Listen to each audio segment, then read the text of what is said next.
Dan apakah mereka tidak melihat bahwa sesungguhnya kami telah menciptakan binatang ternak untuk mereka, yaitu sebagian dari apa yang telah kami ciptakan dengan kekuasaan kami sendiri, lalu mereka menguasainya. Dan kami tundukkan binatang-binatang itu untuk mereka, maka sebagiannya menjadi tunggangan mereka dan sebagiannya mereka makan. Maha benar Allah dengan segala firman-Nya. Surat Yasin ayat 71 sampai dengan 72. Alhamdulillah, sampailah kita di pembahasan terakhir dari tematik tema 2, menyayangi tumbuhan dan hewan di sekitar, pada subtema 2 dan juga subtema 4, ambak hewan bagi manusia dan juga adab terhadap hewan.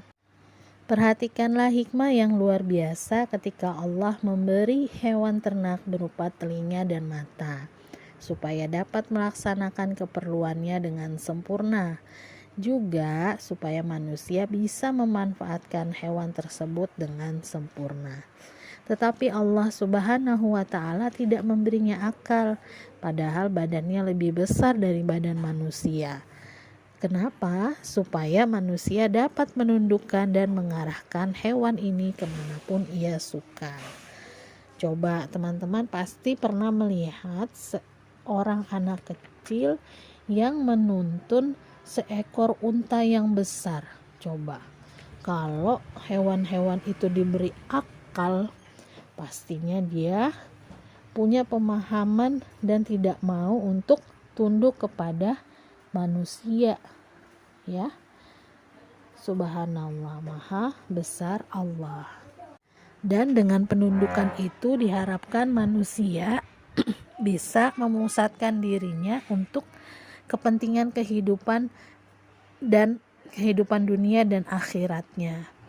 Coba teman-teman, hewan bisa membantu manusia untuk menyelesaikan banyak pekerjaan yang tidak mampu dikerjakan oleh beberapa orang saja, ya, atau tidak bisa dikerjakan oleh manusia karena misalnya menghabiskan waktu atau akhirnya sibuk dengan menyelesaikan banyak urusan. Tapi dengan hewan bisa dibantu untuk menyelesaikan pekerjaannya.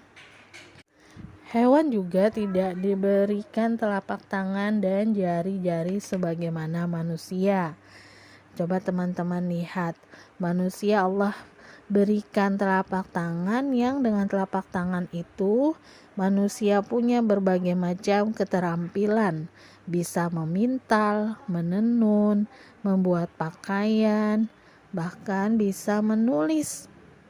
Masih ingat Imam Syafi'i yang pulang dari negeri Iran kemudian membawa hartanya yang begitu banyak yang diberikan oleh penduduk tersebut, tapi kemudian ditolak oleh ibundanya karena bukan untuk itu Imam Syafi'i menuntut ilmu.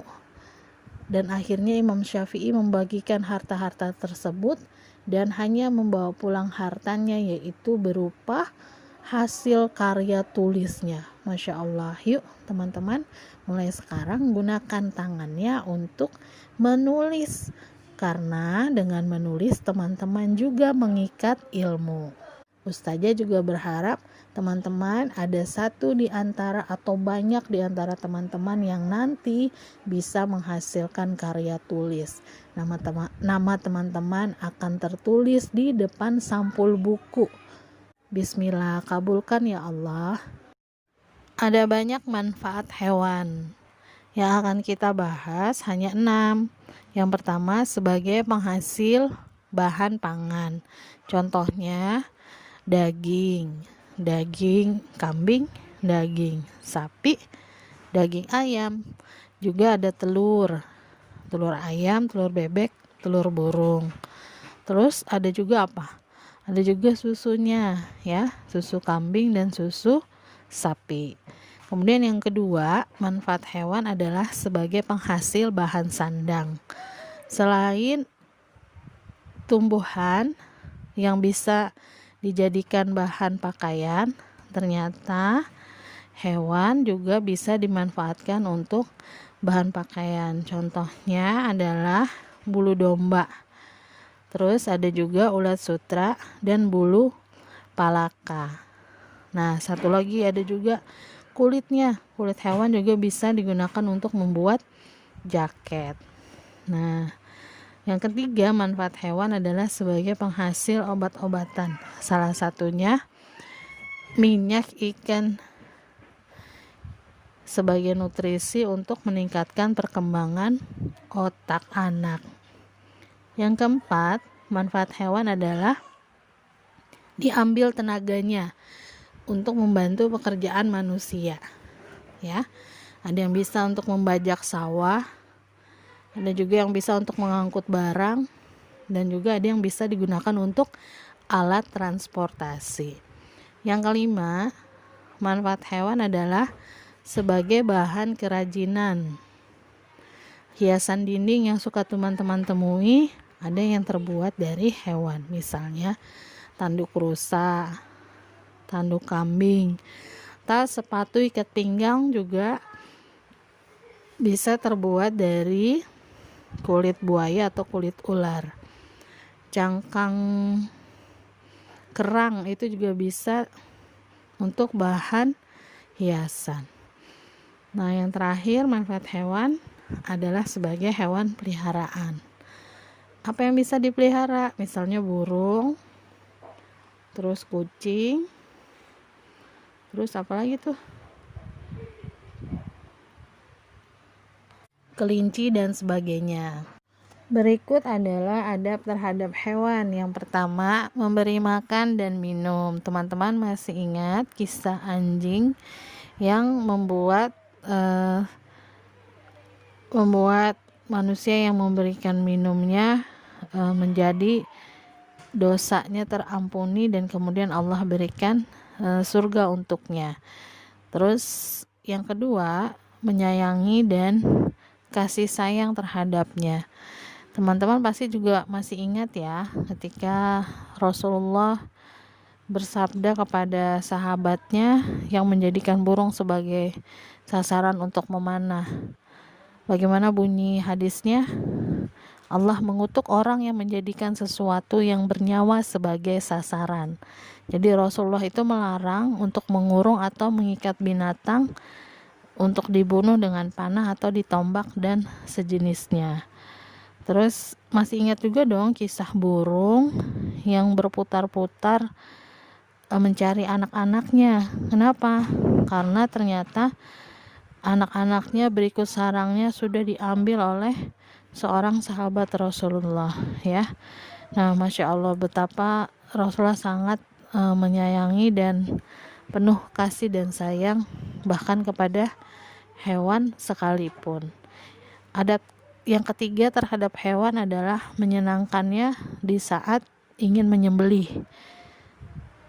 Ya, jadi menggunakan pisau yang tajam. Terus kemudian memberikan makanan yang terbaik sebelum disembelih dan berlaku yang baik ya.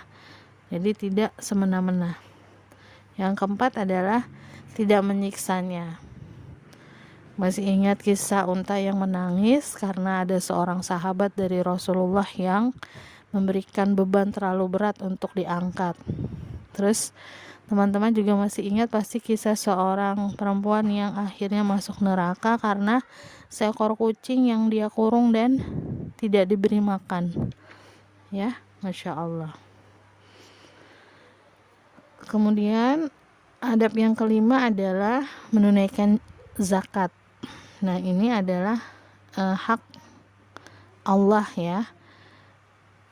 Hewannya juga adalah hewan yang wajib dijakati ya teman-teman. Nah, yang keenam adalah tidak sibuk dengan hewan peliharaan hingga teman-teman lupa berzikir. Jadi teman-teman harus mengutamakan Allah terlebih dahulu. Jangan sampai teman-teman sibuk mengurus hewan tapi kemudian melalaikan sholat, menghafal Al-Quran, dan lain sebagainya. Nah, yang ketujuh, adab terhadap hewan adalah dengan mencegah perburuan liar, terlebih pada hewan-hewan yang sudah hampir punah. Nah, yang kedelapan, melestarikan dengan cara apa? Merawatnya ya, membersihkan kandangnya, terus kemudian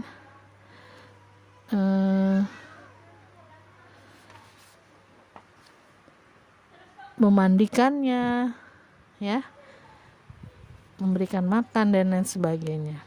Nah, teman-teman, ternyata ada 3 tipe hewan ya. Yang pertama adalah hewan yang dianjurkan untuk dipelihara. Tahu hewan apa saja yang dianjurkan oleh Allah Subhanahu wa taala untuk dipelihara oleh manusia? Ya, yaitu hewan-hewan ternak seperti unta, sapi, dan kambing. Terus ada juga hewan yang dibunuh karena ternyata dia mengganggu seperti ular, cicak, kalajengking. Yang terakhir adalah hewan yang tidak boleh dimakan tetapi boleh dipelihara. Misalnya kucing.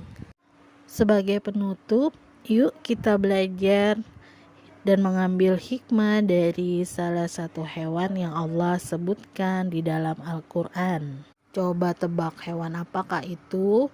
Dia punya belalai tapi bukan gajah, hobinya berdengung tapi bukan kumbang. Ya, dia adalah lebah, binatang kecil yang terukir indah di dalam Al-Quran. Allah mengabadikan namanya menjadi salah satu surat di dalam Al-Quran, yaitu An-Nahl. Tahu ukuran, teman-teman tahu ukurannya berapa ukuran dari lebah? Ya, dia panjangnya hanya 1 atau sampai dengan 2 cm saja. Tapi dengan tubuhnya yang kecil, Allah ilhamkan begitu banyak manfaat bagi manusia. Dan Allah ilhamkan kepada lebah untuk menghasilkan madu yang ternyata 10 kali lebih banyak dari yang dibutuhkan lebah. Sama seperti sapi yang juga menghasilkan susu yang jauh lebih banyak dari kebutuhan anak-anaknya. Ayam yang menghasilkan telur, dan begitu banyak hewan lainnya yang melayani kebutuhan manusia. Maha suci Allah. Dan perilaku hewan kecil ini harusnya menjadi cerminan bagi akhlaknya muslim sejati. Kita lihat ya, lebah hanya menghisap saripati bunga. Dia hanya mengambil intinya. Jadi lebah tahu yang mana kebutuhannya.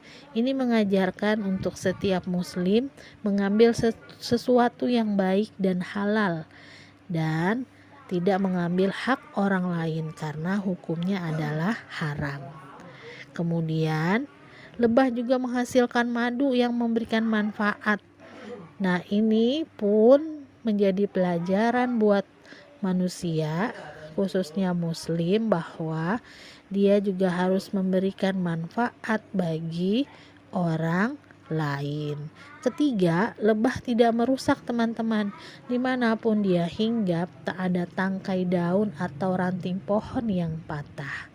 Nah, ini adalah hikmah untuk manusia, untuk muslim, agar dia bergaul dan tidak menyakiti siapapun, dan senantiasa menjaga perdamaian di setiap suasana. Jadi lebah ini memegang prinsip ketentraman dalam pergaulan. Lebah juga punya harga diri. Dia tidak akan pernah mengganggu orang lain.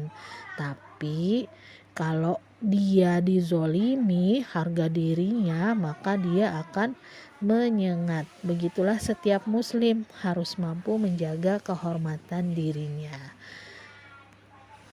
Perhatikan juga hikmah bagaimana Allah mengutus seekor burung gagak kepada anak Nabi Adam. Ya.